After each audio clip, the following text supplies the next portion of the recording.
அவரை பின்தொடர ஒரே காரணத்துக்காண்டி ஒட்டுமொத்த தலைமுறையே தற்கொலைன்னு சொல்லி சொல்லுங்க. ஒரு நாட்டின் முன்னணி ஊடக நிறுவனத்தோட ஒரு நிருபர் இவர் கையாளப்பட்ட விதத்தை நீங்க பார்க்கலாம். பஸ்ஸில் தொங்குறது, கரண்ட் கம்பத்தில் ஏறுறது, இல்லை அரசியல் ரீதியாக அடிதடி பண்ணுறது, அதை ஏற்புடையதா? எம்ஜிஆர் சார் காலகட்டத்தில், அதாவது எங்கள் அப்பா அம்மா தலைமுறையிலேருந்து இது இருக்குது. அரசியல் களம் என்பது நீங்கள் வந்துட்டவொன்னா லிட்ரலி வார். பேச வேண்டிய ப்ராப்ளம்ஸ் எவ்வளவோ இருக்குது, அதை மட்டும் விட்டுட்டு நடிகர்கள் பேசக்கூடியதை மட்டும் ஏன் அதிகமாக ரீச் பண்ணுறீங்க? நீ கேட்ட கேள்வி என்ன சவுக்கால் அடிக்கிற மாதிரி இருக்குது. மதுரை மாநாட்டில் எந்த அளவுக்கு மக்கள் அங்கே வந்து தொண்டர்கள்லாம் பட்டார்கள் அப்படிங்கிறதையும் ஸ்பாட்ல இருந்து நாம் ரிப்போர்ட் பண்ணியிருக்கிறோம். இதில் ஊடகத்தின் மீது தவறு என்று அஜித் சொல்வது முற்றிலுமாக ஏற்க முடியாத கூற்று. எதுவுமே கண்டுக்காமல் இருந்துட்டு இப்போ திடீர்னு அவர் அரசியலுக்கு குதிக்கிறதுக்கு என்ன காரணம்? விஜயும் அரசியலில் பணம் பண்ண தான் வந்திருக்காரு. அவர் திடீர்னு குதிச்சாருன்னு சொல்கிறாரு. இங்கே யாரும் திடீர்னு குதிக்கலை. இந்த சம்பவத்தில் ஊடகங்கள் இன்னும் மெச்சூர்டாக ஹேண்டில் பண்ணியிருந்தா கான்ஸ்பிரசிஸ் பரப்பியிருக்கப்படாதுன்னு நான் நினைக்கிறேன். அரசியல் கட்சிகளே ஊடகங்கள் நடத்துகின்றன. அப்போ அரசியல் கட்சிகள் ஊடகங்கள் நடத்துக்கும் போது அவர்கள் ஒரு அரசியல் சார்பு எடுப்பதுன்றது இயல்பு.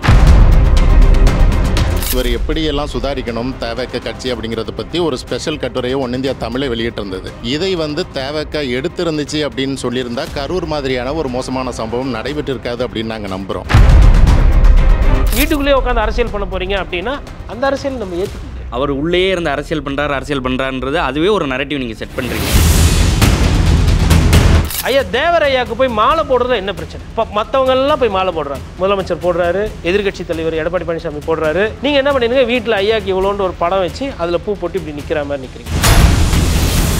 அவங்க மேலே ஏகப்பட்ட ஊழல் குற்றச்சாட்டு இருக்குது. அதை கோர்ட்டில் போய் நிரூபிக்கவும் செஞ்சுருக்காங்க. அவங்களுக்கு திரும்ப திரும்ப ஓட்டு போட்ட அவங்க தற்கூரியா, இல்லை புதுசாக ஒருத்தர் வந்திருக்காரு பின்தொடர நாங்கள் தற்கூரியா? நீங்கள் மக்கள்கிட்ட போய் அரசியல் கேட்டிங்கன்னா ஒவ்வொரு அரசியலாலுமே டாராக கிழிப்பாங்க. இப்போ அரசியலுக்கு நேர்மை அறம் என்பது ரொம்ப தேவை. ஆனால் அரசியல் சூழல்னு வரும்போது ஒரு சில நேரத்தில் தப்பாயிடும். ஒன் இண்டியா தமிழ் வழங்கும் ஜென்சி டாக் இளம் தலைமுறையும் அரசியலும் எனும் கலந்துரையாடல் நிகழ்ச்சிக்கு உங்கள் அனைவரையும் வரவேற்பதில் பெரும் மகிழ்ச்சி. அரசியல் என்பது தொழில் அல்ல, வாழ்வியல் அப்படின்னு சொல்லுவாங்க. அப்படிப்பட்ட அரசியலை நம்ம பேசல, நம்ம தலையிடலைன்னா அரசியல் நம் வாழ்வில் தலையிடும்னும், உனக்கான அரசியலை நீ பேசவில்லை என்றால் நீ வெறுக்கும் அரசியலால் நீ ஆளப்படுவாய் அப்படின்னு லெனின் சொல்லுவார். அப்படி இன்றைய இளம் தலைமுறையினர் அவங்களுக்கான அரசியலை பேச வேண்டிய, தேர்ந்தெடுக்க வேண்டிய ஒரு கால சூழல் இருக்கிறப்போ இளம் தலைமுறையினர் மத்தியில் அரசியலுக்கான பார்வை எப்படி இருக்குது, அவங்க அரசியலை எப்படி பார்க்குறாங்க அப்படிங்கிறதுக்கு தெரிஞ்சுக்கிறதுக்கான ஒரு பெரும் முயற்சியை தான் ஒன் இண்டியா தமிழ் முன்னெடுத்திருக்கிறோம். சென்னையில் இதே மாதிரியான ஒரு கலந்துரையாடல் நிகழ்த்தணும். ஒவ்வொரு பகுதிக்கும் போய் நடத்தி அந்தந்த பகுதிகளில் இருக்கக்கூடிய இளம் தலைமுறை அத்தனை பேரையும் ஒருங்கிணைக்கணும். ஏன்னா அனைவராலையும் சென்னைக்கு ஊடகங்களில் பேச முடியாதப்போ அவங்க இடத்துக்கு நம்ம போவோம் அப்படின்னு நினச்சி தான் முதற்கட்டமாக மதுரையில் இதை முன்னெடுத்திருக்கோம். புதிய தலைமுறையும் அரசியலும் அப்படிங்கிற நிகழ்ச்சியில் முதல் கட்டமாக வரவேற்புரை வழங்க கடந்த 20 வருடங்களாக இணைய ஊடகத்தில் தொடர்ந்து இயங்கக்கூடிய, அதுவும் இந்திய அளவில் தமிழ் ஊடகங்களில் இணையதளத்தில் முதல் இடத்தில் இருக்கக்கூடிய ஒன் இண்டியா தமிழுடைய எடிட்டர் வீரகுமார் அவர்கள் வரவேற்புரை வழங்குவார். Welcome to Gen Z talk show. One India வழங்கும் இந்த ஷோ எதற்காக அப்படிங்கிறத ப்ரீஃபாக அக்ஷயா சொன்னாங்க. ஸோ எதற்காக இந்த பேர் ஜென்சி அப்படிங்கிறது? நீங்கள் எத்தனையோ துறைகளில் எவ்வளவோ படிப்பு இல்லை அல்லது எவ்வளவோ அறிவுசார் விஷயங்களில் முன்னிலையில் இருக்கீங்க. பட் ஸ்டில் அரசியலை பொறுத்தளவில் உங்களோட அனுபவங்கிறதோ உங்களோட புரிதலுங்கிறதோ ரொம்ப குறைவாக இருக்கிறதாக ஒரு பொது கருத்து இருக்குது. இன்னும் ஒருபடி மேலே போய் தற்குறிகள் அப்படிங்கிற வார்த்தையை கூட யூஸ் பண்ணி இப்போ சமீப காலமாக ட்ரோல் பண்ணுறதை நம்ம பார்க்குறோம். இதில் ஒன் இந்தியா தமிழுக்கு கண்டிப்பாக உடன்பாடு கிடையாது. இதை உடைத்தெறியணும், உங்களோட நாலேஜ் எந்த அளவுக்கு இருக்குது அப்படிங்கிறத உலகத்துக்கு காட்டணும் அப்படிங்கிறதுக்கான ஒரு பிளாட்ஃபார்ம் தான் இந்த நிகழ்ச்சி. இதற்காக ஒன் இந்தியா தலைமை செயல் அதிகாரி திரு ராவணன் அவர்கள், editor in chief Thiru A K Khan அவர்கள், இவர்கள்லாம் முன்முயற்சி எடுத்து இந்த நிகழ்ச்சியை நடத்தினாங்க. சென்னையில் முதல் கட்டமாக நடத்தினோம். அந்த நிகழ்ச்சியில் பல்வேறு களங்கண்ட மூத்த பத்திரிகையாளரான திரு கோடீஸ்வரன் அவர்களை அழைத்து நாங்கள் அந்த ப்ரோக்ராம் பண்ணோம். அது மிகப்பெரிய வைரல் ஆச்சு. சோஷியல் மீடியாவில் கிட்டத்தட்ட ஒரு வாரம் கிட்ட பேசு பொருளாக இருந்துச்சு. பல்வேறு அரசியல் தளங்கள்லேயும் அது பேசு பொருளாக இருந்துச்சு. ஸோ அதன் அடுத்த கட்டமாகத்தான் நாம் இப்போ மதுரைக்கு வந்திருக்கிறோம். இதில் உங்களுக்கு தேவையான சந்தேகங்கள் இருப்பின், ஏன்னா நீங்கள் இப்போ வளரும் தலைமுறை, கண்டிப்பாக ஒரு பிளாட்ஃபார்ம் ஏற்படுத்தி கொடுக்கணும், உங்களை அரசியல் ரீதியாக பக்குவப்படுத்தணும் அப்படிங்கிறத ஒன்னிந்தியா தமிழ் ஒரு கடமையாக எடுத்துக்கொண்டு இருக்கிறது. ஏன்னா 20 வருடங்களுக்கு மேலாக தொடர்ச்சியாக ஊடக பணியில் ஈடுபட்டு கொண்டிருக்கக்கூடிய ஒரு குழுமம் என்கிற வகையில் எங்களுக்கு அதற்கு மிகப்பெரிய ஒரு பொறுப்பு இருக்கிறது அப்படின்னு நாங்கள் நினைக்கிறோம். அதன் காரணமாகத்தான் ஒவ்வொரு ஊர்களுக்காக சென்று உங்களை சந்திக்கிறோம், அரசியல் பக்குவப்படுத்த வேண்டும் என்று நினைக்கிறோம். ஒரே ஒரு கொஸ்டின் மட்டும் சார். ஏன்னா நேத்து அஜித் அவர்கள் பேசும்பொழுது ஊடகங்களுடைய பங்கு அரசியலையா இருக்கட்டும் அதை கடந்து எந்த அளவுக்கு இருக்கு அப்படிங்கிறத பேசியிருந்தாரு. ஸோ ஒரு ஊடகத்தில் இருக்கக்கூடிய ஒரு எடிட்டரான ஒரு பொசிஷன்ல இருக்கப்போ நீங்க அதை எப்படி பாக்குறீங்க? சரியா ஊடகங்கள் எடுத்துட்டு போகுதுன்னு நினைக்கிறீங்களா? அஜித் அவர்கள் தன்னோட பேச்சின் போது நிறைய விஷயங்கள் சொன்னார். அதில் விஜய் அப்படிங்கிற பெயரை குறிப்பிடலைன்னா கூட அவர் மறைமுகமாக ஒவ்வொரு கட்சி தலைவர்களும் தங்களோட செல்வாக்கு நிரூபிப்பதற்காக இந்த கூட்டங்களை பயன்படுத்துகிறாங்க அப்படிங்கிற வார்த்தையை யூஸ் பண்ணுறாரு. போகிற போக்கில் ஊடகங்களையும் சொல்கிறாரு. அவரோட அஜித்தோட முக்கிய நோக்கம் ஊடகங்களை சொல்வதில்லை, எல்லாரும் பொறுப்பு அப்படிங்கிற வகையில் ஊடகத்தையும் அவர் இணைச்சி கட்டுறாரு அப்படின்னு நான் நினைக்கிறேன். அதில் ஓரளவுக்கு உடன்பட்டாலும் பெருமளவுக்கு ஆஸ் அ லீடிங் ஒரு ஒன்னிந்தியா தமிழ் மாதிரியான ஒரு லீடிங் ஊடகத்தில் இருக்கக்கூடிய எடிட்டருங்கிற முறையில் எனக்கு உடன்பாடு கிடையாது. ஏன்னா ஊடகங்கள் இந்த விஷயத்தில் அதீத கவரேஜ் கொடுக்கறது வேணால் அவருக்கு ஒரு நெருடலாக இருந்திருக்கலாமே தவிர இந்த கவரேஜ் என்பது விஜயோட இந்த ஸ்டாம்பேடுக்கு ஒரு காரணம் அப்படிங்கிறத முற்றிலுமாக ஏற்க முடியாது. ஏன்னா நம்ம ஊடகங்கள் வெறுமனே கவரேஜோடு நிறுத்துறது கிடையாது, என்ன தவறுகள் நடக்கிறது அப்படிங்கிறத லைவாக நம்ம அங்கே ஸ்பாட்டில் இருந்தே நிறைய ரிப்போர்ட் பண்ணியிருக்கிறோம். ஃபார் எக்ஸாம்பிளுக்கு மதுரையில் நடந்த ஷோவில் எந்த அளவுக்கு வெயில் இங்கே சுட்டரித்தது, இவர் எப்படியெல்லாம் சுதாரிக்கணும் தவக கட்சி அப்படிங்கிறத பற்றி ஒரு ஸ்பெஷல் கட்டுரையை ஒன்னிந்தியா தமிழை வெளியிட்டிருந்தது. மதுரை மாநாட்டில் எந்த அளவுக்கு மக்கள் அங்கே வந்த தொண்டர்கள்லாம் படாதபாடு பட்டார்கள் அப்படிங்கிறதையும் ஸ்பாட்டில் இருந்து நாம் ரிப்போர்ட் பண்ணியிருக்கிறோம். ஸோ இந்த மாதிரி சுட்டி காட்ட வேண்டிய நேரத்தில் நம்ம சுட்டி காட்ட தயங்குறது கிடையாது. இதை தேவக்க எடுத்திருந்துச்சு அப்படின்னு சொல்லியிருந்தால் கரூர் மாதிரியான ஒரு மோசமான சம்பவம் நடைபெற்றிருக்காது அப்படின்னு நாங்கள் நம்புகிறோம்.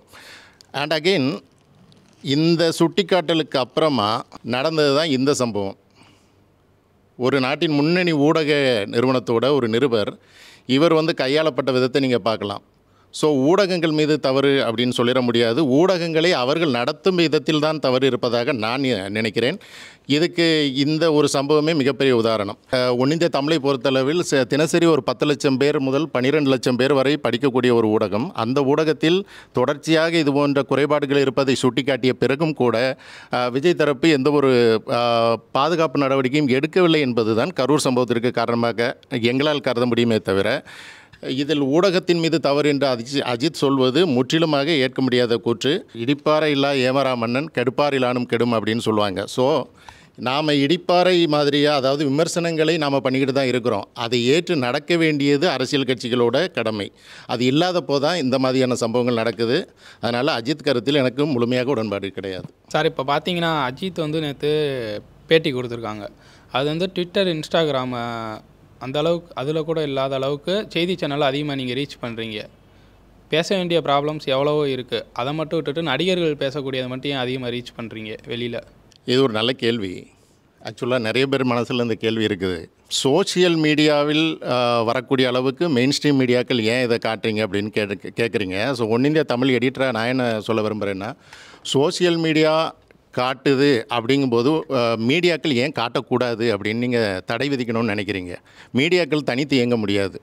சோஷியல் மீடியா மக்களோட அபிமானத்தை பெறுது அப்படின்னு சொன்னால் மீடியாக்களும் அந்த இடத்த ப்ளே பண்ணணும். இன்னொரு விஷயம், மீடியாக்கள் இந்த விஷயத்தில் அதீதமாக கவனம் செலுத்துவது ஒரு வகையில் நல்லது அப்படின்னு நான் சொல்லுவேன். ஏன்னா உங்களுக்கு சோஷியல் மீடியாவில் அன்ஃபில்டர்டு செய்திகள் வரும், மீடியாவில் ஃபில்டர்டு செய்திகள் வரும். ஸோ ஆரோக்கியமற்ற ஒரு சமுதாயத்தை சோஷியல் மீடியாவை மட்டுமே சார்ந்து இருக்கும்போது நீங்கள் உருவாகிறதுக்கான வாய்ப்பு இருக்குது. ஆனால் அதுவே மீடியாவில் நாங்கள் கொடுக்கும்போது எதை கொடுக்கணும் எதை கொடுக்கக்கூடாது, தார்மீக ரீதியான விஷயங்களை நாங்கள் பார்த்து தான் பண்ணுவோம். ஃபார் எக்ஸாம்பிள், இப்போ ஒரு க்ரைம் நடக்குது, ஒரு ரேப் நடக்குது அப்படின்னா நாங்கள் விக்டிம் பெயர்களை யூஸ் பண்ண மாட்டோம். இதற்காகவே எங்களுக்கு நீண்ட கால அனுபவம் இருக்குது, லீகல் குழு இருக்கும் ஒவ்வொரு மீடியாவிலையும். ஆனால் சோஷியல் மீடியா அப்படிங்கும்போது இதெல்லாம் பார்க்க மாட்டாங்க. இப்படி நம்ம அன்ஃபில்டர்டாக போட்டோம்னா அது எந்த மாதிரியான பின்விளைவுகளை ஏற்படுத்தும்னு உங்களுக்கு தெரியும். ஜாதிய ரீதியான மோதல்கள் வரலாம், மத ரீதியான மோதல்கள் வரலாம். இதையெல்லாம் மீடியா தான் ஃபில்டர் பண்ணி உங்களுக்கு நல்ல செய்தியாக கொடுக்குது. இவர்களோட போட்டி போடுவதை நான் தவறு அப்படின்னு சொல்ல மாட்டேன், இது காலத்தின் கட்டாயம். ஆனால் மீடியா கையில் இருக்கும்போது தான் உங்களுக்கு ஃபில்டர்டு செய்திகள் வரும். ஓகே, இதில் எத்தனை பேர் நீங்கள் சோஷியல் மீடியா வச்சுருக்கீங்க, கணக்குகள் வச்சுருக்கீங்க சொல்லுங்கள் பார்க்கலாம், கை தூக்குங்க. Everybody everybody having 1 or 2 social media account கண்டிப்பாக வச்சுருப்பீங்க இல்லையா? ஸோ இப்போ மீடியா எல்லாமே விஜயோட கவரேஜ் நிறுத்திடுச்சு அப்படின்னா மீடியா நீங்கள் வந்து அந்த அவர் விஜய் எங்கே வர்றாரு எங்கே போகிறாருன்னு உங்களால் தெரிஞ்சிக்க முடியாமல் இருக்கும்னு நம்புறீங்களா? இல்லை. ஏன்னா கிட்டத்தட்ட சோஷியல் மீடியாவில் 85% பேர் நியூஸை வந்து கன்சியூம் பண்ணுறது சோஷியல் மீடியாவில் தான் அப்படிங்கிறது 2025 வந்திருக்க ஒரு ரிப்போர்ட் சொல்லுது. ஸோ மீடியா கண்டிப்பாக இதை நிறுத்திவிட்டால் நீங்கள் பார்க்காம இருக்க போகிறதில்ல. இன்ஸ்டாவில் லைவ் பண்ண முடியும், ஃபேஸ்புக்கில் லைவ் பண்ண முடியும், எந்த வழியிலையாவது நீங்கள் பார்க்க தான் போகிறீங்க. ஆனால் அதை மெயின் ஸ்ட்ரீம் மீடியாக்கள் எடுத்துக்கொண்டு வந்து ஃபில்டர் பண்ணி கொடுக்கும்போது உங்களுக்கு தரமான செய்திகள் வந்து கிடைக்கும். அதனால் மீடியாக்களுக்கு இந்த அளவுக்கு கவரேஜ் பண்ணுறத ஒரு குறையாக சொல்வதை நான் ஏற்றுக்கொள்ள மாட்டேன். இது ஒரு வகையில் சொல்லப்போனால் அது நல்லது தான். ஃபில்டர்ட் செய்திகள் உங்களுக்கு வந்து சேரும். ஃபார் எக்ஸாம்பிள், இப்போ நான் வந்து கிட்டத்தட்ட 20 வருஷமாக இந்த ஊடக பணியில் இருக்கிறேன். ஸோ பல்வேறு களங்களுக்கு முதல்ல போயிருக்கோம். க்ரைம் ரிப்போர்ட்டராக இருந்திருக்கேன், மகஜர் எப்படி பண்ணுவாங்கன்னு தெரியும். அதே மாதிரி கோர்ட் ரிப்போர்ட்டராக இருந்திருக்கேன். நீதிபதிக்கு எதிராக வந்து அந்த வழிகளில் போகக்கூடாது ஒரு ரிப்போர்ட்டர் அப்படிங்கிறது நமக்கு தெரியும். ஸோ அசம்பிளி ரிப்போர்ட்டராக இருந்திருக்கேன். அப்படி இருக்கும்போது அசம்பிளியில் சபாநாயகருக்கு எதிராக காலை தூக்கி போட்டுக்கொண்டு கூட உட்காரக்கூடாது, எவ்வளோ பெரிய ஆளாக இருந்தாலும். இந்த மாதிரியான நுவான்சஸ் எல்லாமே வந்துட்டு அந்த களத்தில் இருக்கக்கூடிய பத்திரிகையாளர்களுக்கு நன்கு தெரியும். ஸோ இதெல்லாம் வந்து நம்ம டீமுக்கு சொல்லிக் கொடுப்பாங்க ஒரு மீடியா ஹவுஸ் அப்படிங்கும்போது. ஸோ அதே மாதிரி நமது மீடியா ஒன் இந்தியா தமிழாக இருக்கட்டும், ஒன் இந்தியா தமிழ்லேயுமே நீண்ட கால அனுபவம் கொண்ட பல்வேறு பத்திரிகைகளில் வேலை பார்த்தவர்கள்லாம் இருக்காங்க. ஸோ இவர்கள் எல்லாரும் இருப்பாங்க. இன்னொரு பக்கம் ஒன் இந்தியா தமிழ் நான் பணியாற்றும் நிறுவனம் என்பதால் அதை உதாரணத்துக்கு சொல்கிறேன். எல்லா நிறுவனங்களிலும் மேக்ஸிமம் இந்த மாதிரி செட்டப் இருக்கும். லீகல் டீம் ஒன்று இருக்கும். அவர்களும் வந்து இதெல்லாம் பார்த்து இது போடலாமா போடக்கூடாதா இதெல்லாம் வந்து சொல்லுவாங்க. ஸோ எடிட்டர்ஸு எல்லாருக்குமே அந்த அனுபவம் இருக்கும். ஒன் இந்தியா குழுமத்திலையும் பல்வேறு லாங்குவேஜஸில் நாங்கள் வெப்சைட் நடத்திட்டு இருக்கோம். ஸோ எல்லாத்துலேயுமே அந்த அனுபவம் மிக்க எடிட்டர்கள் இருக்காங்க. அவர்கள் வழிகாட்டுதலுக்கு பிறகு தான் வந்து அந்த நியூஸ் பப்ளிஷ் செய்யப்படும். ஸோ இந்த மாதிரி எல்லா மீடியாவிலும் ஒரு செட்டப் இருக்கிறதுனால நீங்கள் வந்து சோஷியல் மீடியாவோட போட்டி போட்டாலும் ஃபில்டர்டு செய்திகளை மட்டும்தான் நாங்கள் கொடுப்போம்.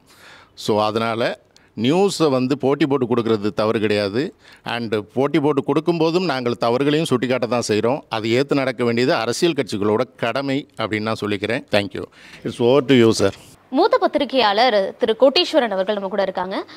கடந்த முறை நாங்கள் சென்னையில் நடத்தும் பொழுதும் சார் தான் வந்திருந்தாங்க. மிகப்பெரிய அளவில் அதுக்கு ஒரு வரவேற்பு கிடைச்சிருந்தது. இளைஞர்கள் மத்தியிலும் சரி, அதை கடந்து அரசியல் ரீதியாகவும் சரி, சமூக ஊடகங்களில் இயங்கக்கூடியவர்களும் சரி, அந்த ஒரு நிகழ்ச்சிக்கு மிகப்பெரிய அளவில் வரவேற்பு கிடைச்சது நம்ம பார்த்தோம். முக்கியமாக நான் இந்த இடத்துல என்ன சொல்லணும்னு நினைக்கிறேன்னா, முரண்பட்ட கருத்துக்கள் கொண்டவங்க அந்த நிகழ்ச்சிக்கு வந்திருந்தாங்க. சொல்லப்போனால் நான் வரல அவர் ஷோக்கு பேசுறதுக்காகன்னு சில மாணவர்கள் என்கிட்ட சொன்னாங்க. அவர் வந்து முற்றிலும் வந்து விஜய்க்கு எதிரான ஒரு ஆளா இருக்காங்க, நான் வந்து பேச வரல, சண்டை வந்துடும் அப்படின்னு சில மாணவர்கள் வந்தாங்க. இருந்தாலும் நீங்க பரவாயில்ல உங்க கருத்துக்களை முன்வைங்க அப்படின்னு சொல்லி கூப்பிட்டுருந்தோம். அங்க மிகப்பெரிய அளவுல ஒரு வாக்குவாதம் போணுச்சு அந்த மாணவர்கள் மத்தியிலையும். ஆனா போகும்போது அந்த விவாதம் நடந்து முடிச்சுட்டு போறப்ப அவங்களே சார்கிட்ட பேசினாங்க, நான் வேற ஒரு எண்ண ஓட்டத்துல வந்தேன், நீங்க இப்படின்னு நினைச்சேன் சார், ஆனா எனக்கு இங்க வந்தோடனே ஒரு பெரிய ஒரு கிளாரிஃபிகேஷன் கிடைச்சது, ஒரு நல்ல ஒரு கிளாஸ் அட்டன் பண்ண மாதிரி இருந்துச்சு அப்படின்னு சொல்லி.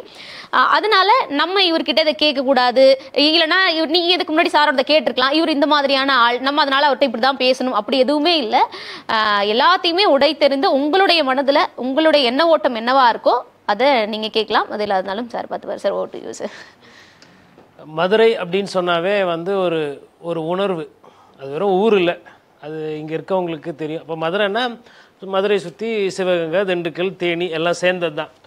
ஒரு கலாச்சார மண், ஆன்மீகமும் இருக்குது, வீரமும் இருக்குது, தெய்வீகமும் இருக்குது. ஒரு விஷயம் எது சொன்னாலும் உழைப்பு, வேர்வை எல்லாமே இருக்குது. ஸோ இப்போ மதுரை வந்து அதனால தான் வந்து தமிழ் வளர்த்த ஒரு மண்ணில் வந்து நம்ம வந்து உட்காந்து இப்போ இங்கே நம்ம அரசியல் பேசுகிறோம் அப்படின்னு நினைக்கும்போது, அது இளைஞர்கள் கூட பேசுகிறேன்னு நினைக்கும்போது எனக்கு ஒரு உள்ளுக்குள்ளே ஒரு சின்ன சந்தோஷம். அதாவது எவ்வளோ விஷயம் பேசலாம், படத்தை பற்றி பேசலாம், இல்லை வந்து ஒரு என்டர்டெயின்மெண்ட் பேசலாம், இல்லை எப்படி பொழுதுபோக்குறது அப்படின்றதை தாண்டி அப்போது நான் எந்த மாதிரி மக்களுக்கு முன்னாடி இங்கே உட்காந்துருக்கேன்னா, அடுத்த சமுதாயம், அடுத்த தலைமுறை அரசியல் எப்படி இருக்கணும், நாட்டு நலன் எப்படி இருக்கணும்னு அந்த அக்கறை இருக்கிற ஒரு கூட்டத்துக்கு முன்னாடி நான் நிற்கிறேன் அப்படின்னும் போது என்னோட நேரமானது ஒரு விரயமாகாமல் ஒரு நல் வழிதலோட நானும் இங்கே கற்றுக்கிறதுக்கு ஒரு மாணவனாக வந்திருக்கிறேன்னு நினைக்கும் போது எனக்கு உள்ளபடியே அதில் ஒரு சந்தோஷம். அது முதற்கண். அதுமாதிரி ஒன் இண்டியா தமிழ் நேயர்களை பொறுத்தவரையிலும் அவளோட சிறப்பு என்னன்னா, நேயர்களும் சரி, அங்கே இருக்கக்கூடிய நெறியாளர்களும் சரி, ஒரு ஃபிக்ஸ்டு ஃப்ரேம்குள்ளே வைக்கிறது கிடையாது. நான் வந்து பொதுவாக வந்து என்னோட எண்ணோட்டம் என்ன, என்னோட அனுபவம் என்ன, மக்களோட மனநிலை என்ன, அதை பிரதிபலிக்கணுன்றது நான் ஒரு பொருளாக வைத்திருக்கிறேன். அதில் நிறைய விமர்சனங்கள் எனக்கு வருது. அப்போ விமர்சனங்கள் வரும்பொழுது நான் வந்து அதை வந்து கொஞ்சம் சம்டைம்ஸ் கடினமாக இருக்கும், பட் ஆனால் அது கடந்து போயிடுது. என்னென்னா எதிரில் இருக்கிறவங்களுக்கு வந்து நம்மளை திட்டணும் இல்லை நம்ம மீது வந்து ஒரு கோபமோ வன்மமோ அப்படி கிடையாது, அதே தான் இங்கேயும். ஆனால் ஒரு ஆக்கப்பூர்வமான ஒரு கருத்து சொல்லாடலாக இருக்குது. தமிழர்கள் பொதுவாக அறிவு அந்த ஒரு ஆற்றல் எங்கேருந்து வந்தாலும் ஏற்றுக்கக்கூடிய தன்மை படைத்தவர்கள். இப்போ நம்மலாம் வந்து அறிஞர் அண்ணாவோட அறிவுக்கு முன்னாடியோ இல்லை ஐயா அப்துல் கலாமோட செயல்திறன் முன்னாடியோ நம்மலாம் வந்து எங்கேன்னு தேடி பார்க்கணும். என்ன நான் சொல்கிறேன், அப்படி இருக்கும்போது அப்போ அந்த தமிழ் சமுதாயத்தில் இளைஞர்கள்கிட்ட கற்றுக்கிறதுக்கு நிறைய இருக்குது அப்படின்ற அந்த எண்ணோட்டத்தில் தான் நான் இங்கே வந்திருக்கிறேன். எனக்கு என்ன தெரியுன்றது நான் உங்ககிட்ட பேசும்போது நான் சொல்ல போகிறேன். உங்களுக்கு என்ன தெரியும், நீங்கள் என்ன பார்க்குறன்றது நீங்கள் எனக்கு சொல்ல போகிறீங்க. ஸோ இந்த நிகழ்ச்சியினுடைய நோக்கம் இதுதான். இப்போ நீங்கள் ஒரு கேள்வியாக கேட்கும்போது நம்ம அதை வந்து அடுத்தடுத்து கொண்டு போகலாம். இப்போ இத்தனை காலம் வந்து அரசியல் எதுவுமே பேசாமலோ, இது வரைக்கும் அரசியல் எதை பற்றியுமே எதுவுமே கண்டுக்காமல் இருந்துட்டு இப்போ திடீர்னு அவர் அரசியலுக்கு குதிக்கிறதுக்கு என்ன காரணம்? கமல், பிரகாஷ்ராஜ் இந்த மாதிரியான பர்சனாலிட்டிஸ், இந்த மாதிரியான பீப்புளெலாம் வந்து தொடர்ந்து அரசியல் பேசிகிட்டு இருக்காங்க. ஏதாவது ஒரு இஷ்யூ நடந்தால் அதுக்கு ஒரு வாய்ஸ் கொடுக்குறாங்க. இந்த மாதிரி ஏதாவது தொடர்ந்து அரசியல் பேசிகிட்டு இருக்காங்க. எந்த ஒரு இஷ்யூக்குமே எந்த ஒரு தலையீடுமே இல்லாத ஒருத்தர் சடனாக அரசியலுக்கு குதிக்கிறதுக்கான ரீசன் என்னவாக இருக்குது? இப்போ இந்த மாதிரி ஒருத்தர் அப்படி அரசியல் குதிக்கிறாருன்னா நம்மளோட போக்கு வந்து அவர் வந்து உள்ளே வர்றது வந்து மணி அந்த மாதிரி ஏதாவது ஒரு தான் வராரு அப்படின்ற ஒரு கணக்கு தான் போகும். நமக்கு அவருக்கு ட்ரஸ்ட்டு வர்றதை தாண்டி வந்து மணி அந்த மாதிரி தான் நமக்கு போகும். ஸோ அவர் உள்ள திடீர்னு குதிக்கிறதுக்கான காரணம் என்னவாக இருக்கும்? விஜய் அவர்களை கேட்குறீங்க. ஒரு நீண்ட கேள்வி கேட்டிருக்கீங்க, ஒரு பெரிய கேள்வி. அது வந்து அவ்வளோ சுருக்கமாகவும் பதில் சொல்ல முடியாது. ஃபஸ்ட்டு ஜனநாயக நாட்டில் எது வந்து சட்டத்தின் அடிப்படைன்னு பார்க்கணும். இப்போ சட்டத்தின் அடிப்படையில் ஒரு விஷயத்தை செய்ய முடியும்னா அதை இங்கே இருக்கிற ஒவ்வொருத்தரும் செய்யலாம். இப்போ நாளைக்கு இவர் வந்து கட்சி தொடங்கலாம், நீங்கள் ஒரு கட்சி தொடங்கலாம், அங்கே இருக்கிற ஒரு கட்சி தொடங்கலாம், அப்புறம் நாளைக்கு நீங்கள் 2 பேர் கூட்டணி அமைக்கலாம். இது வந்து ஜனநாயக நாட்டில் அலோவ் பண்ணப்படுற விஷயம் சட்டத்தின் அடிப்படையில். இப்போ சட்டத்தின் அடிப்படையில் ஒரு நடிகர், உச்சகட்டமாக இருக்கக்கூடிய நடிகர் விஜய் அவர்கள் அரசியலுக்கு வராரு அப்படின்னா அது 100 விழுக்காடு வரவேற்கத்தக்கது. அப்போது அரசியலில் வந்து தீவிரமாக பேசாத இவர், நல்ல எடுத்துக்காட்டு சொன்னீங்க ஐயா பிரகாஷ்ராஜ் அவர்கள் படத்தில் தான் பார்த்திங்கன்னா வில்லை, ஆனால் அவர் வாயிலிருந்து வரக்கூடிய கொள்கை கேள்விகள்லாம் வந்து ஒவ்வொன்றும் ஈட்டி மாதிரி பாயும். அதாவது எனக்கு படம் வாய்ப்பு வருது வரலை, எனக்கு அடக்குமுறை இருக்குது, அதெல்லாம் இருக்குது. உச்சக்கட்ட பிரதமராக இருந்தாலும் பரவாயில்ல, நான் விமர்சனம் பண்ணுவேன். அப்போ அந்த இடத்துல நான் என்ன பார்க்குறேன்னா, அரசியலில் பிரதமரை கேள்வி கேட்கக்கூடிய ஒரு பிரஜை அல்ல நடிகர் அப்படின்னும் போது பிரகாஷ்ராஜ் அவர்கள் வந்து பிரதமருக்கு ஈக்குவலாக அந்த சப்ஜெக்டில் வரார். இதில் நியாயம் எது, இதில் அரசியல் எது, இதில் எது நல்லது கெட்டது, அதை வைத்து பேசும்போது சமமாக வராங்க. இதுதான் அரசியலோட ஒரு பெரிய ஒரு ஒரு ஒரு கட்டமைப்பு. அப்போது அரசியல் பார்த்திங்கன்னா அது வந்து ஒரு தொடர் சங்கிலி. அப்போ இந்த தொடர் சங்கிலியில் நாளைக்கு வந்து இப்போ இன்றைக்கி விஜய் வந்திருக்காரு, நாளைக்கு தனுஷ் வரலாம், சிவகார்த்திகேயன் வரலாம், யார் வேணால் வரலாம். இல்லை இவர்களை விட நன்றாக மக்கள் சேவை செய்யக்கூடிய ஒரு சுப்பனோ ஒரு குப்பனோ இல்லை ஒரு ராக்காயோ ஒரு பொன்னம்மாலோ வரலாம். ஆனால் இங்கே என்ன பிரச்சனைனா நம்ம வந்து அவர்களை நம்ம வந்து கடந்து போயிடுறோம். நம்ம வீட்டில் அப்பா சித்தப்பா பெரியப்பா கூட யாருன்னா அரசியல் ஆசை இருப்பாங்க, அவர்களுக்கு நம்ம தோல் கொடுக்குறதோ போய் நிற்கிறதோ கிடையாது. இல்லை நம்ம ஊரில் ஒரு அண்ணன் இருப்பார், நல்லது கெட்டதுக்கு நிற்பார், அவர் ஒரு கவுன்சிலராக இருப்பார், ஆனால் அவரை வந்து நம்ம பார்க்குற பார்வையே சின்ன பார்வையாக இருக்கும். ஆனால் நம்ம என்ன பண்ணுவோம், விஜயை பெருசாக பார்ப்போம், அஜித்தை பெருசாக பார்ப்போம். அப்போது அந்த பார்வையும் மாறணும். ஏன்னா அரசியல் என்பது எல்லாருக்கும் சமமான வாய்ப்பு கொடுக்கும், உச்சக்கட்ட நடிகர்களுக்கு கூடுதலாக கொடுக்கும். இப்போ நீங்கள் கேட்ட அந்த 2வது கேள்வி, ஏன் இப்போ வரார் அப்படின்னா, அவருக்கும் வயசாகுதில்லை, இப்போ வரலன்னா எப்போ வர்றது? 70 வயசில் வந்தால் ஏற்றுக்குவீங்களா? இப்போவே வந்து அவர் பகலில் வர மாட்டேன்றார், நைட்டில் தான் வர மாட்டேன், இவ்வளோ விமர்சனம் பண்ணுறீங்க. அப்புறம் தள்ளாத காலத்தில் இவர் தடி எடுத்துன்னு வந்திருக்கிறாரு, அவரை கிண்டல் பண்ணுவீங்க. அவர் அரசியலுக்கு வந்ததை வந்து நான் தவறாக பார்க்கல. அவரை தொண்டர்களை வழி நடத்துகிற விதம் இருக்கு இல்லைங்களா, அதில் தான் எனக்கு ஒரு கருத்து வேறுபாடு தவிர்த்து. மற்றபடி நீங்கள் கேட்குறீங்க பணம் சம்பாதிக்கிறதுக்கு தான் வராங்க அப்படின்னா, அந்த கேள்வி கடைசியாக நீங்கள் கேட்ட அந்த கேள்வி ரொம்ப முக்கியமான கேள்வி. ஏன் அப்படின்னா, பொதுவாக நம்ம ஊரில் அரசியல்வாதினா பணம் பண்ணணும் அப்படின்றத ஒரு எக்ஸாம்பிளை செட் பண்ணிட்டாங்க.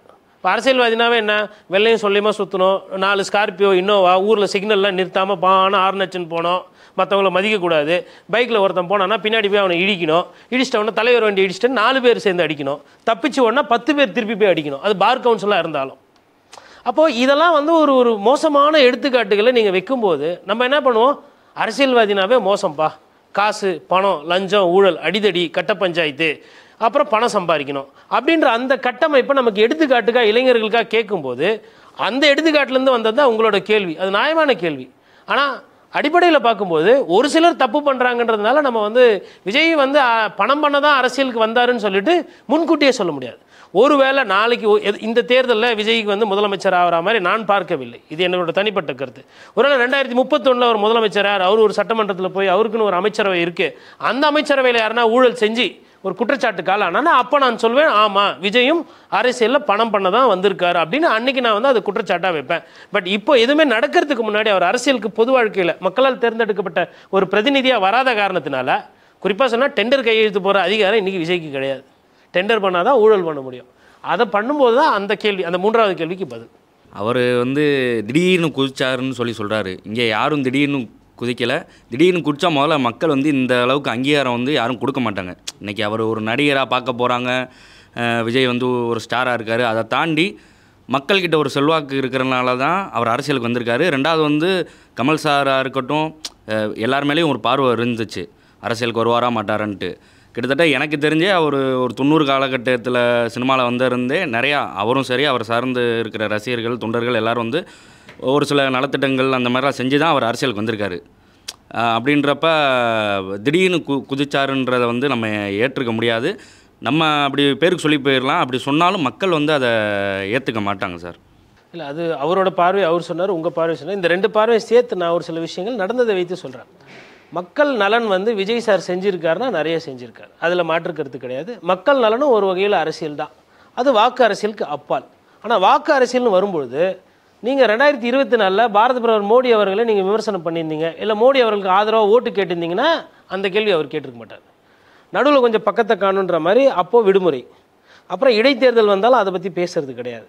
அதுக்கப்புறம் இப்பொழுது ஒரு சில விஷயங்கள் வரும்போது அந்த டெய்லி கண்டெம்பரரி பாலிடிக்ஸ் இருக்கு இல்லைங்களா, அந்த மாதிரி விஷயங்கள் பேசும்போது இந்த கேள்வியானது வராது.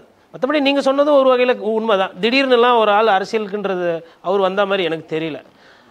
இது ஏன் அவர் விஜய் அவர்களை வைத்து திடீர்னு வராரா எதுவுமே பண்ணலை அப்படின்னா அவருக்கு இருக்கக்கூடிய அந்த பிரபலம், அவருக்கு இருக்கக்கூடிய அந்த இளைஞர்கள் ஈர்ப்புனால தான் அது ஒரு பேசு பொருளாக இருக்குது. பட் என்னை பொறுத்தவரையிலும் பார்த்தீங்கன்னா விஜய் அவர்கள் வந்து இன்னும் சீரியஸான பாலிடிக்ஸ் பண்ணலை அப்படின்றது தான் என்னோட பொருள். எதை வைத்து நான் சொல்கிறேன்னா, எந்த ஒரு ஆபத்துமோ பேராபத்துமே அதில் ஒரு ஆப்பர்ச்சுனிட்டி இருக்கும். ஒரு டிசாஸ்டரில் ஒரு பேரிடரில் வந்து ஒரு ஆப்பர்ச்சுனிட்டி இருக்கும். There is always an opportunity in every disaster என்று ஆங்கிலத்தில் சொல்லுவாங்க.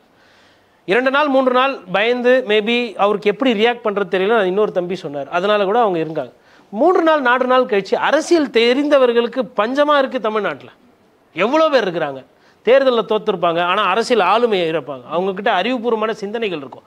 அவர்கள் வந்து என்ன பண்ணியிருக்கலாம்னா, மேபி விஜய் அவர்களுக்கு ஒரு ஐடியா இல்லை, விஜய் அவர்கள் போய் கரூருக்கு திருப்பி போய் இது எனக்கு உண்டான மண், நான் இங்கேருந்து அரசியல் பண்ணுறேன், திருப்பி என்னை யார் தடுக்கிறது நான் பார்க்குறேன் அப்படின்னு ஒரு நிலைப்பாடு எடுத்திருந்தாருன்னா, அப்போது இதெல்லாம் அவர் பண்ணாதனால தான் அந்த திடீர்னு வந்துட்டாரோ இல்லை இன்னும் சரி வர செய்யலையோன்ற அந்த ஒரு விமர்சனம் இருக்குது. விஜய்க்கு என்ன ஒரு சிக்கல்னா, இப்போ சச்சின் டெண்டுல்கர் இருக்கிறார், அவரோட மகன் டெண்டுல்கர், அவர் போய் ஆடும்போது என்னென்னா ஒரு எதிர்பார்ப்பு இருக்கும்.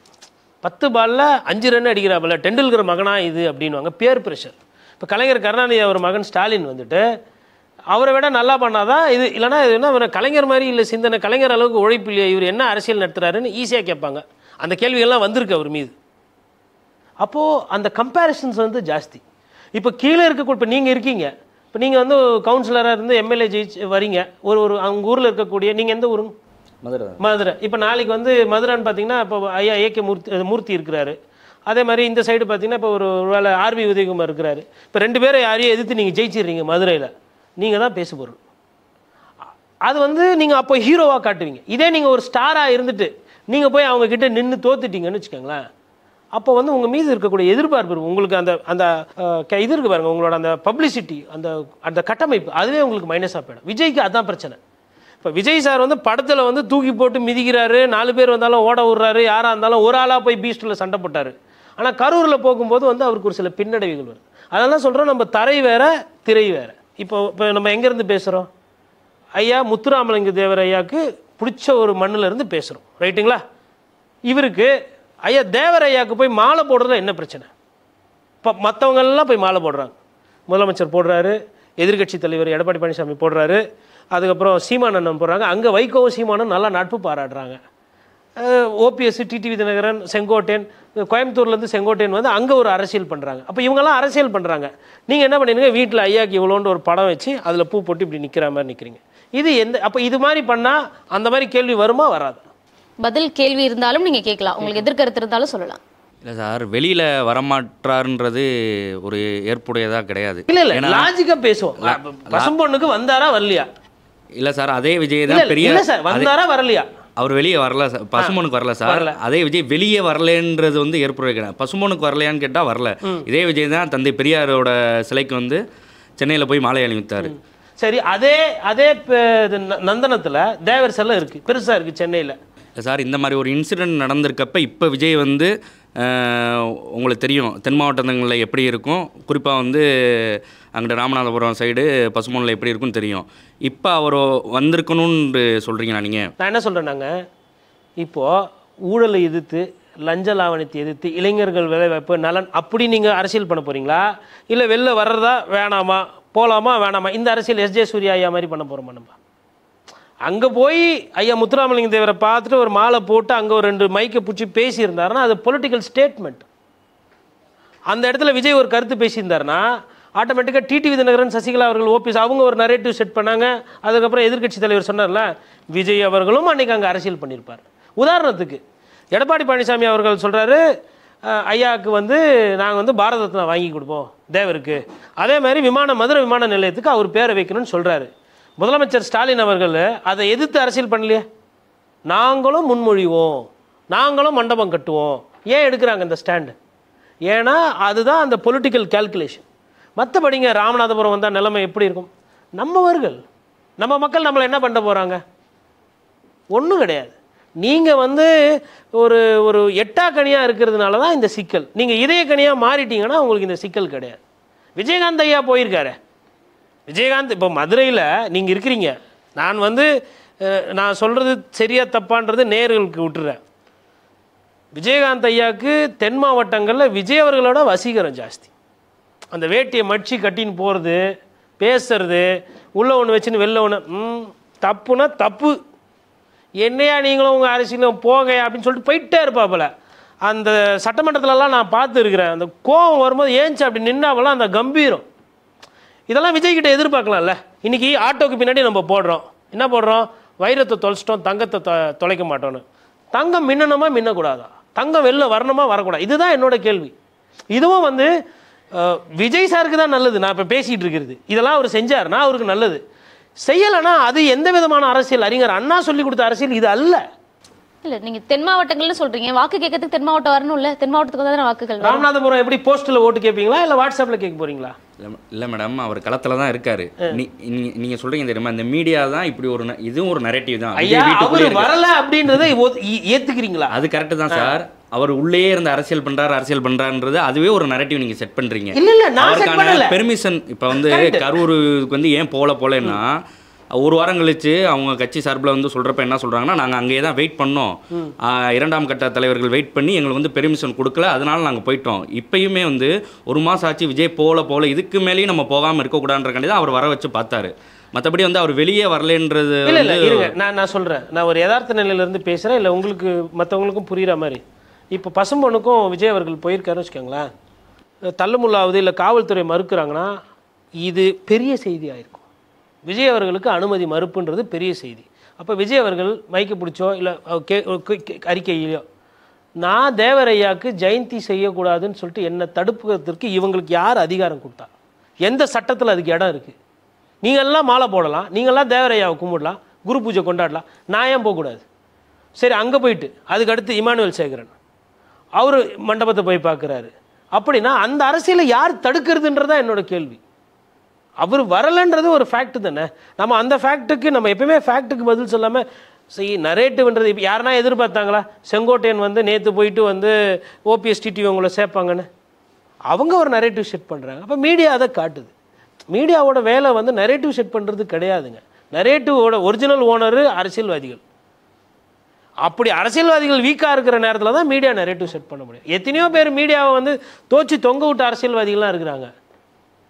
அமேர் ஜெயலலிதா பார்த்துருவோம் ஒரு சில நேரத்தில். அதோட கலைஞர் கருணாநிதி அவரோட பத்திரிகையாளர் சந்திப்பு எப்படி இருக்குன்னா, இவங்க ஒரு நரேட்டிவ் எதுனா செட் பண்ணால் எங்கேருந்து வருதுன்னு எனக்கு தெரியும் அப்படின்னு சொல்லிட்டு ஆஃப் பண்ணும். எடப்பாடி பழனிசாமி அவர்கள் அப்படி எப்படி பத்திரிகையாளர் எதிர்கொள்கிறார்? நேற்று ஒரு கஷ்டமான நாளாக இல்லையா அவருக்கு? விமர்சனம் மீடியா நரேட்டிவ் செட் பண்ணிச்சா இல்லையா? அதிமுக உடஞ்சி போயிருக்கு, பிளவாக இருக்குது, எல்லாம் இருக்குல்ல. உட்காந்துட்டார வீட்டில், ஃபைல் எடுத்துன்னு வந்துட்டு காட்டுறாரு. செங்கோட்டையன் அம்மா பெருமை பேசுகிறாருல, புரட்சித் தலைவர் படம் எங்க, அம்மா படம் எங்க காட்டு. இவர் தான் இந்த அரசியல் பண்ணுறாரு. இவர் என்னை பற்றி கேட்குறாரு. டிடிவி தினகரன் நீக்கப்பட்டார். இவங்கெல்லாம் ஒரு வாட்டியே நீக்கப்பட்டிருக்காங்க. நான் என்ன நீக்கப்பட்டேன் அம்மாவால் அப்படின்னு எதிர்கொள்கிறார் இல்லையா? நரேட்டிவை உடச்சி எதிர்கொள்கிறது தானங்க அரசியல். அப்போ நரேட்டிவ் செட் பண்ணுறாங்கன்னு சொல்லி நம்ம அங்கேயே இருந்தால் அந்த நரேட்டிவ் நீங்கள் சொல்கிற அந்த குற்றச்சாட்டை நான் ஏற்றுருக்கிறேன். நரேட்டிவ் செட் பண்ணால் அதை உடைக்க வேண்டிய கட்டாயம், அடிப்படை தன்மை யார்கிட்ட இருக்குது? பொறுப்பு யார்கிட்ட இருக்குது? விஜய் சார் கிட்ட தானே இருக்குது. விஜய் தான் அதை உடச்சி எறியணும். விஜய் சார் தான் அதை சரி செய்யணும். சார் ஆக்சுவலாக வந்து இப்போ இந்த தலைமுறையோட விஜய் பின்தொடர்றாங்க. அவங்களுக்கு வந்து ஆக்சுவலாக இப்போ என்ன நேம் கொடுக்குறாங்கன்னா தற்கூரி அப்படின்னு சொல்லி சொல்கிறாங்க. ஆக்சுவலாக இப்போ இதுக்கு முன்னாடி இருந்த எதிர்க்கட்சி ஆகட்டும், அவங்க ஆளுங்கட்சியாக இருந்திருக்காங்க, இந்த ஆளுங்கட்சி எதிர்க்கட்சியாக இருந்திருக்காங்க, 2 பேரும் மாறி மாறி இருந்திருக்காங்க. அவங்க மேலே ஏகப்பட்ட ஊழல் குற்றச்சாட்டு இருக்குது. அதை கோர்ட்டில் போய் நிரூபிக்கவும் செஞ்சுருக்காங்க. அவங்களுக்கு திரும்ப திரும்ப ஓட்டு போட்ட அவங்க தற்கூரியா, இல்லை புதுசாக ஒருத்தர் வந்திருக்காரு பின்தொடர நாங்கள் தற்கூரியா? நல்ல அருமையான கேள்வி. நீங்கள் வந்து அவங்க தற்கூரின்னு போட்டாங்கன்னா நீங்கள் திருப்பி ஊழல்வாதின்னு போடலாம் கமெண்ட்டு. ஓகே, வந்துட்டார்ப்பா ஊழல்வாதி அப்படின்னு. நான் என்ன சொல்கிறேன்னா, தற்கூரி யார், ஊழல்வாதி யாருன்றதை ஒரு சைடு அது வந்து ஒரு விவாத பொருள், ஒரு விமர்சனம். அதை தாண்டி மக்கள் வந்து ஓட்டு போட்டிருக்காங்க. இப்போ நீங்கள் கேட்ட கேள்விக்கு அவங்க தற்கூரி, ஓட்டு போட்டவங்க ஊழல்வாதி ஆதரிக்கிறாங்க நான் சொல்லிட்டேன்னா மக்களுக்கு எதிராக நான் போகிற மாதிரி ஆகிடும். இல்லை, அவங்க தானே போடுறதே. இல்லை அதாவதுங்க, மக்களுக்கு வந்து இவங்கெல்லாம் ஊழல்வாதி, இவங்கெல்லாம் தற்கூரின்னு தெரியாமல் இல்லை. நீங்கள் மக்கள்கிட்ட போய் அரசியல் கேட்டிங்கன்னா ஒவ்வொரு அரசியல் ஆளுமே டாராக கிழிப்பாங்க. ஐயா காமராஜரை தோக்கடித்த மண் இது மறந்துடக்கூடாது. அப்போ அரசியலுக்கு நேர்மை, அறம் என்பது ரொம்ப தேவை. ஆனால் அரசியல் சூழல்னு வரும்போது ஒரு சில நேரத்தில் தப்பாயிடும். ஐயா காமராஜர் தோத்தது தப்பாகி போச்சு. அப்போ ஐயா காமராஜரே தோக்குறாருன்னும் போது ஊழல்வாதிகள் தொடர்ந்து ஜெயிக்கிறது நம்ம எப்படி புரிஞ்சுக்கிறது? அப்போது இன்றைக்கி வந்து இப்போ கொடிகாத்த குமரன் இருந்தார். அவரோட குடும்பத்தை, அவர் அடுத்த தலைமுறை, கப்பலொட்டி தமிழன் அவங்களோட தலைமுறை, அதெல்லாம் நம்ம எதுவுமே தெரியலையே நமக்கு. கக்கன் ஐயாவோட குடும்பம் என்ன இருக்குது, அறிஞர் அண்ணாவோட தூரத்து சொந்தக்காரங்க வாரிசுதாரர்கள் என்ன பண்ணுறாங்க அரசியலில் தெரியாது. அப்போது இவர்களெல்லாம் நல்ல அரசியல் பண்ணவங்க தான். இவங்களை மக்கள் சரியாக கவனிக்கலையோ, இல்லை இவங்க அரசியலுக்கு வரலையோ, புறக்கணிக்கப்பட்டார்களோ எனக்கு தெரியாது. அப்போது மக்கள் வந்து ஊழலை வந்து ஒரு பிரச்சனையாக பார்க்குறாங்க. ஊழல்வாதிகளை தோக்கடிக்கவும் செஞ்சுருக்கிறாங்க. எல்லா நேரத்துலையும் ஊழல்வாதிகளை ஜெயிக்க வச்சதில்லை. மக்களை பொறுத்தவரை எஜமான ஒத்த ஓட்டு வச்சுருந்தாலும் நான் ராஜா, நாங்கள் 10 பேர் சேர்ந்தால் தான் நீங்கள் எம்எல்ஏ, மந்திரி, அமைச்சர், முதலமைச்சர், பிரதமர்லாம், அப்புறம் தான் மற்ற வெங்காயம் எல்லாம். ஏன் இதை இந்த நேரத்தில் நீங்கள் கேட்டது அருமையான கேள்வி. அந்த கேள்வி ஏன் நான் வந்து ஒரு ஒரு மக்கள் பாயிண்ட் ஆஃப் வியூலேருந்து பேசுகிறேன்னா, இந்த ஓட்டுன்ற ஒரு விஷயம் கண்டு இல்லைன்னா இந்த அரசியல்வாதிகளோட முகம் இதை விட கொடூரமாக இருக்கும். இந்த ஓட்டுன்னு ஒன்று இருக்கவே தான் அவங்க நம்மக்கிட்ட வராங்க, நமக்காக ஏதோ பேசுகிறாங்க, நமக்கு பிடித்த ஏதோ ஒரு கொள்கையை சொல்கிறாங்க, அட்லீஸ்ட் வெள்ளை சொல்லையுமா நடக்கிறாங்க. இந்த ஊழல்வாதிகளை ஏன் திருப்பி போட்டிருக்காங்க அப்படின்றது அது மக்கள் சார்ந்த கேள்வி. ஆனால் மக்கள் ஜெயிக்க வச்சுருக்காங்க. மக்கள் வந்து அப்போது ஊழலை தாண்டி நமக்கு உண்டானவர் இவர். நமக்கு உதாரணத்துக்கு செந்தில் பாலாஜி அவர்கள் கரூரில் போய் நம்ம எதனா கேள்வி கேட்டோம் அப்படின்னா, ஆனால் செந்திலன்னா எங்கள் குடும்பத்தில் ஒருத்தர் மாதிரிண்ணே, அவரெல்லாம் பற்றி என்னென்ன நீங்கள் எதா தப்பாக புரிஞ்சிட்ருக்கீங்கன்றாங்க. இப்போ தப்பாக புரிஞ்சுக்கிறது நானா அந்த தம்பியாக எனக்கு தெரியல. ஆனால் அந்த தம்பியோட எண்ணோட்டம், உணர்வு என்னோட குற்றச்சாட்டை விட வீரியமாக இருக்குது. அப்போ தேர்தல்னு வரும்போது நான் இங்கே மெட்ராஸில் பேசும்போது அந்த தம்பி போய் ஒரு 10 ஓட்டை வாங்கி கொடுக்குறாருன்னு வச்சுக்கோங்களேன் செந்தில் பாலாஜிக்கு. அப்போ அங்கே எது வெற்றி பெறுது? அதனால் என்ன களம், மண்ணுக்கேற்ற அரசியல் என்ன அப்படின்றத பார்த்துக்கிட்டு போகிறதுன்றது பெட்டரு. இந்த தற்கூரின்ற அந்த வார்த்தை வந்து பயன்படுத்துறது அதில் எனக்குமே வந்து உடன்பாடு கிடையாதுங்க. ஏன் அப்படின்னா அவங்க அரசியல் பேசுறது எனக்கு பிடிக்குது. இளைஞர்கள் அரசியலுக்கு வராங்க, அது விஜய் சாரால் வராங்களோ இல்லை நாளைக்கு இன்னொரு நடிகரால் வர போகிறாங்களோ அப்படின்றதை தாண்டி அவங்க அரசியல் பேசுகிறாங்கள, ஏதோ ஒரு அரசியல், அதை வந்து நான் வரவேற்கணும். அதனால் அவர்கள் இன்னொன்று அவர்களும் கொஞ்சம் மாறிக்கணும். இப்போ உங்களுக்கு ஒரு கோபம் வருது இல்லையா, நியாயமான ஒரு கோபம், எங்களை வந்து இப்படி சொல்லக்கூடாது அப்படின்னும் போது, அப்போது அடுத்த இதெல்லாம் வரும்போது உங்களை போன்றவர்களோ இல்லை மற்றவர்களோ அவர்கள் சொல்லணும், தம்பி தயவு செய்து டிரான்ஸ்ஃபார்மர் மேலே ஏறாத. ஏன்னா விஜய் சார் முடிச்சுட்டு வீட்டுக்கு போயிடுவார், நம்ம வீட்டுக்கு போகணும். இன்னொன்று, சொந்த அப்பா அம்மாவை ஏன் ஹீரோவாக பார்க்க மாட்டேன்றாங்க இந்த இளைய தலைமுறை? ஏன் அப்பாவோட உழைப்போ அப்பாவோட வேர்வையோ இல்லை அம்மா வந்து அந்த அடுப்பங்கரையில் கஷ்டப்படுறதோ, அம்மா அந்த மார்க்கெட் மகனே அத்தை பண்ணி இத்தை பண்ணு காலையில் இருந்து ஏஞ்சதில் பார்த்தீங்கன்னா கோழி கூவிட்டு இருக்க மாதிரியே பண்ணிகிட்டு இருப்பாங்க நிறைய இல்லத்தரசிகள். தன்னோட மகன் இது ஆகணும், அதுவும் காலேஜ் போகிற பசங்களாக இருந்தால் சாப்பிட்டியா அதை பண்ணியா. அப்போ அப்பா அம்மான்றவங்க அவங்களோட மனநிலை மறந்துட்டு தானே அந்த இளைஞர்கள் இருக்காங்க. அந்த இளைஞர்கள் போயிட்டு பஸ்ஸில் தொங்குறது, கரண்ட்டு கம்பத்தில் ஏறுறது, அப்புறமா ஏதோ ஒரு கட்சி நிகழ்ச்சிக்கு பாலாபிஷேகம் பண்ணுறது, இல்லை அரசியல் ரீதியாக அடிதடி பண்ணுறது, அதை ஏற்புடையதா? இல்லைங்க சார், ஆக்சுவலாக இது வந்து இன்னைக்கு ஆரம்பிச்சது கிடையாது. எங்க இது எப்போ எம்ஜிஆர் சார் காலகட்டத்திலேருந்தே இது இருக்குது. என்ன சார்? எம்ஜிஆர் சார் காலகட்டத்தில், அதாவது எங்கள் அப்பா அம்மா தலைமுறையிலேருந்தே இது இருக்குது. நீங்கள் அப்படிலாம் இருந்து கடந்து வந்திருக்கோம். ஏன் பர்டிகுலராக இப்போ நாங்கள் அதை பண்ணும்போது தற்கூரி நீங்கள் சொல்கிறீங்க. ஆக்சுவலாக அதை திருந்தி வர வேண்டிய விஷயம் தான், இல்லைன்னு சொல்லலாம். ஆக்சுவலாக இது திருத்தப்பட வேண்டிய விஷயம் தான். டிரான்ஸ்ஃபார்மர் மேலே ஏறதோ மரத்து மேலே ஏறதோ தவறு தான். அதை நான் வந்து சரி நான் சொல்ல வரல. ஆக்சுவலாக நீங்கள் அப்படி இப்போ ஒட்டுமொத்த தலைமுறை இந்த ஜென்ஸ் தலைமுறையவே வந்து நீங்கள் தற்கூரின்னு சொல்கிறீங்க. ஆக்சுவலாக அவர் எதுவுமே பண்ணல, இப்போதான் அரசியலுக்கே வந்திருக்காரு. அதான் சொல்றேன். அவர் வந்து ஒரு எம்பியாவோ இல்லை வந்து ஒரு எம்எல்ஏவோ ஆகி உங்களுக்கு ஏதோ ஒரு ஊழல் பண்ணி உங்களுக்கு தவறு பண்ணவரை நாங்கள் பின்தொடர்ந்து போல, அப்படி போறவரை நீங்க சொன்னீங்கன்னா சரி நாங்கள் அக்செப்ட் பண்ணிக்கிறோம். இப்போதான் வந்திருக்காரு, வந்து ஒரு 1.5 வருஷம் தான் ஆகுது. அவரை பின்தொடர ஒரே காரணத்துக்காண்டி நீங்க தற்கூரின்னு சொல்லி ஒட்டுமொத்த தலைமுறையே தற்கூரின்னு சொல்லி சொல்றீங்க. அதை தான் நான் வந்து எதிர்க்கல. அது வந்துங்க திமுக தரப்புலையா இருக்கலாம், இல்லை ஏதோ ஒரு கட்சி தரப்புல இருந்து நீங்க ஒரு வினை கேள்வி கேட்குறீங்க, அவங்க எதிர்வினை ஆட்டுறாங்க.